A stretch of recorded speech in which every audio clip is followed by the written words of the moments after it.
This is the story of Lady Grey 90 in the best of Redditor updates. I stood up for my friend and helped her however I could. And then I realized I was just a doormat to her. One of my work colleagues is a lifelong friend of mine. We lived on the same street growing up, went to the same school, and when I needed a job after graduating from university, she made me aware of an opening at the company she worked at. I applied and got the job, and it's been quite a few years since, and we still work together. It's a pretty small company and quite male-dominated, so after we started working together, we became really close. We take all our lunches together. We regularly stop by each other's desks for a chat, and we quickly became known around the office as inseparable. A year ago, she got engaged to her long-term partner, and I was ecstatic for her. She had a really tough time a couple of years ago, two family unalives close together, and I did everything I could to be a good friend to her while she was in the worst stages of grieving. She cried with me daily for weeks, and I made sure she knew I was always available to listen.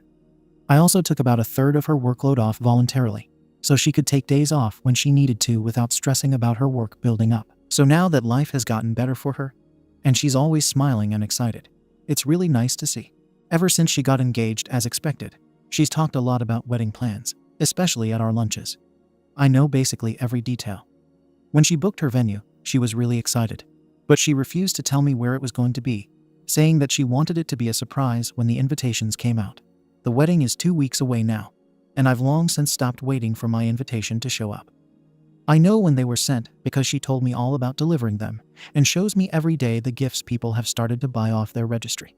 I feel silly for saying it, but the more I think about it, the more hurt I feel that I haven't been included. It's a big wedding, and she has invited some other people from work that I didn't know she was even close to.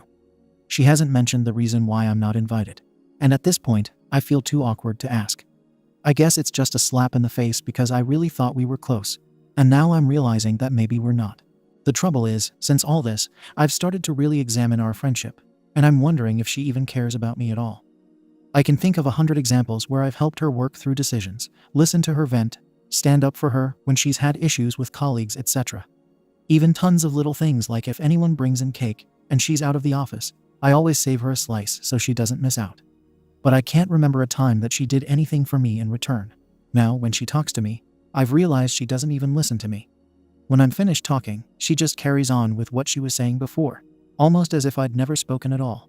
If we're ever talking about me or something I've been doing, she never has anything to say. She just kind of nods and then switches the conversation back to herself. I'm starting to think she couldn't care less about me. She just likes having someone around who she can talk to. And whoever that person is doesn't really matter to her. I've invested so many years into this friendship. It's really cut me deep. I feel used. It's also made being at work incredibly lonely because she was my only friend.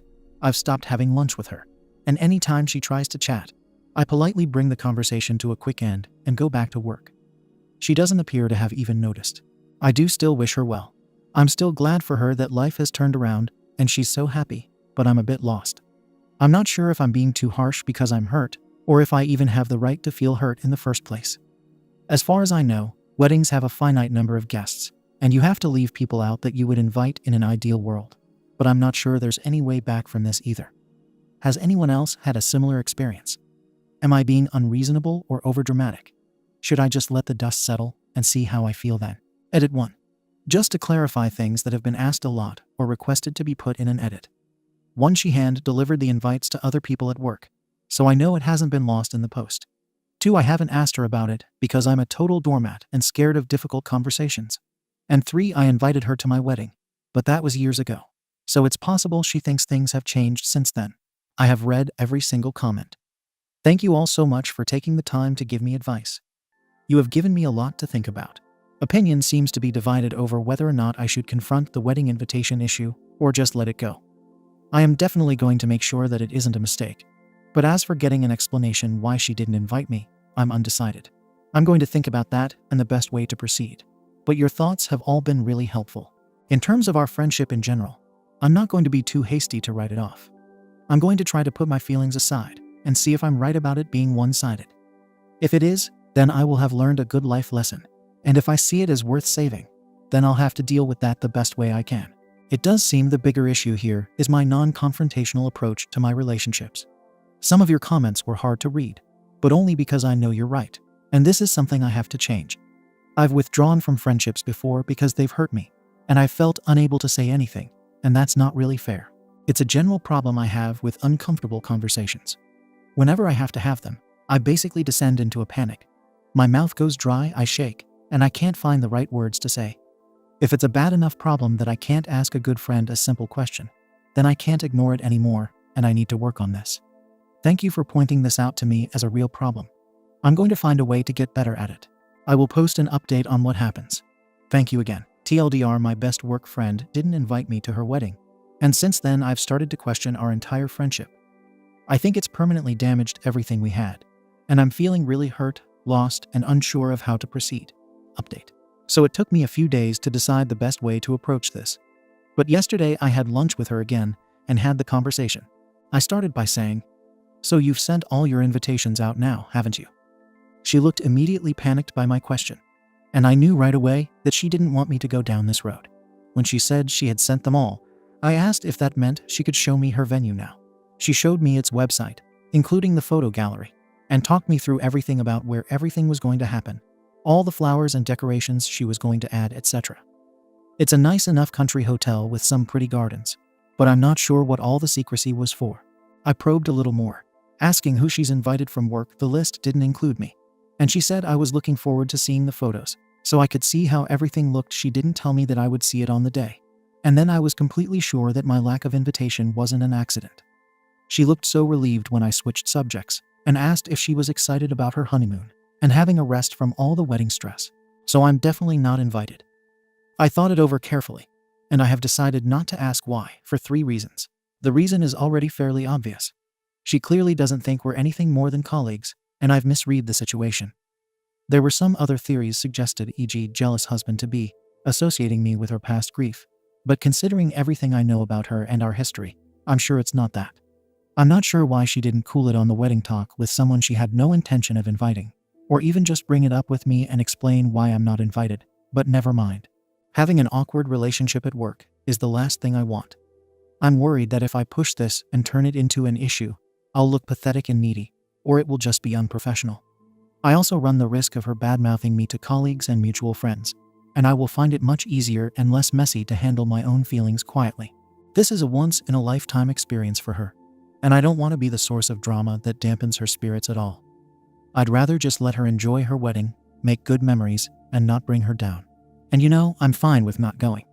It was never really about getting invited to a wedding. It was more about having to face the fact that I'd been naive and taken for granted, and I felt silly that I'd invested way too much in this relationship. That's not all on her, because she was never obligated to be my friend. Talking it through in my previous post actually really helped me work through my feelings. When I went back to work on Monday, I felt much calmer and more emotionally detached from it. I have looked back on our whole relationship, and honestly, she's always been self-involved, entitled, and narcissistic. Being a bride has just made it more obvious, but it's always been there. She's also never given back to me besides helping me get my job, which of course I'm grateful for, in that she's never been willing to talk me through any problems I've had. And although I help her happily with her work, she says no if I ask her for help in return. She has a few office enemies, and even though I saw her negative traits that caused her to be disliked by some people, I overlooked them and defended her anyway. Now that I have put a little distance there, it's quite apparent that she's not a very nice person, and I'm genuinely okay with just moving on. She hasn't really noticed the distance between us so far, or she has noticed and doesn't care, or is relieved that I'm giving her space, so I intend to just continue with doing that. If she eventually asks why, or if I get the sense that she's trying to rekindle our friendship, then it will be time to clear the air about how I've been feeling. If she doesn't, and we just continue drifting, then that's probably for the best. It's sad to lose a friend, and it will probably take me some time to get over it, and to become comfortable with a change in our relationship. But I have other genuine friendships and plenty of colleagues who are lovely people who I can get to know better now. The main thing I really took from my original post, and I'm so glad I did post because I needed some tough love on this, is that my fear of confrontation really needs dealing with. If I can learn how to better speak my mind as things are happening, that will stop things from building and building until I have to have a serious conversation, and it will turn what should have been a molehill into a mountain. I also need to figure out how to have difficult conversations without having an anxiety attack, which not only weakens my message, but is extremely distressing and puts me off dealing with things and being honest with people. I had a couple of books on assertiveness recommended to me, so I've bought them to start me off. I'm also looking into going to a coach, or maybe a couple of therapy sessions at least, to try and better myself. I don't want to hurt other people by doing this, so this has become a top priority for me. Thank you so much to everyone who pointed that out to me. I was aware of it, but I didn't think it was a problem and figured I'd just be that way all my life. Now I know better. Thank you for being so honest with me. Also, thank you to those who talked me through the one-sided friendship issue.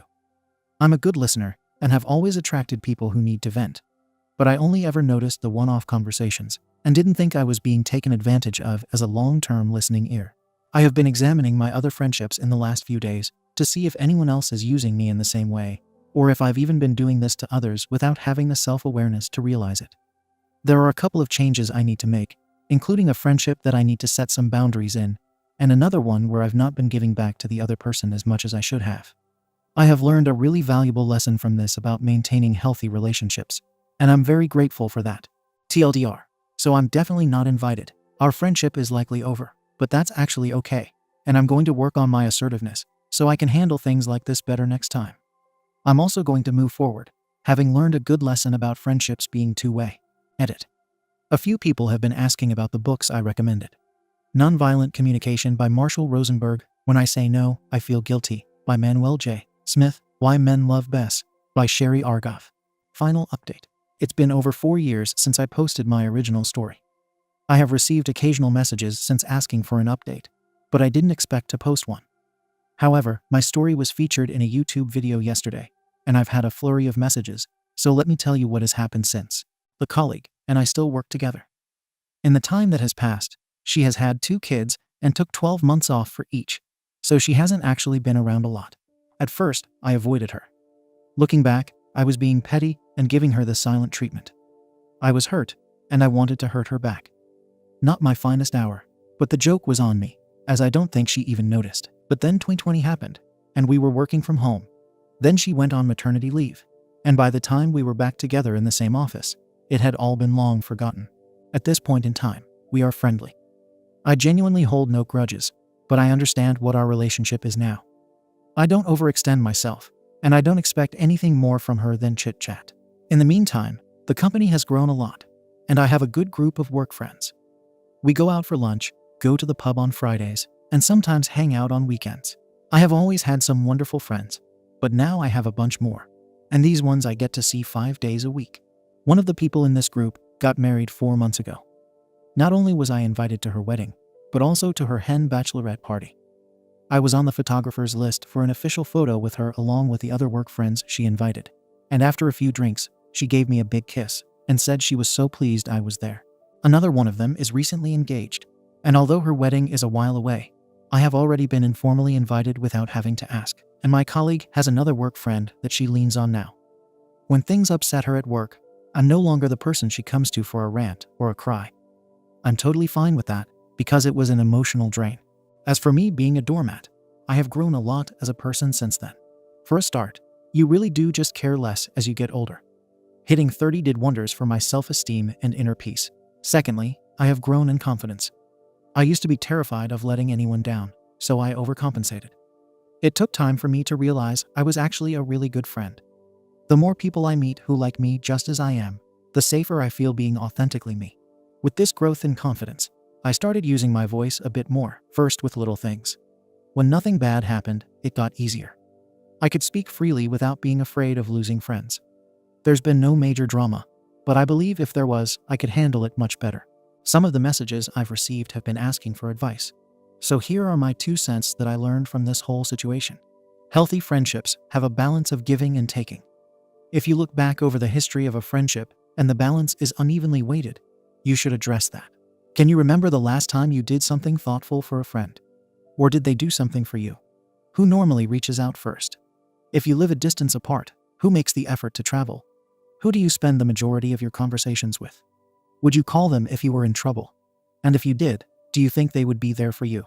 Occasionally evaluating your friendships is good for both of you. You don't want to be a taker, but equally, you don't always want to be the giver, or eventually the friendship will run its course. Having said that, try to be objective and not hyper-focused on it. If your friend is going through a hard time, they're going to need you a lot, and probably won't have the emotional capacity to give anything back right now. But what are they like in good times? And if bad times hit you, would they step into the giving role for you? That's what counts. 1. Not everyone is going to be your bestie. Some friendships are casual. Some are just for a season. Some dip in and out of your life. Don't expect every friend to be the best friend ever, because that's simply not possible or practical. And there's a lot to be said for these other kinds of friendships. Some people are great fun on a night out, a good person to unalive some time with, or they know how to lift the mood and get everyone laughing. These casual friendships might not have much depth, but they also take very little work and investment. You can enjoy people just as you find them, and when life takes you in different directions, it isn't painful to lose them. 1. Don't give everything you have to everyone. Pick wisely who deserves it.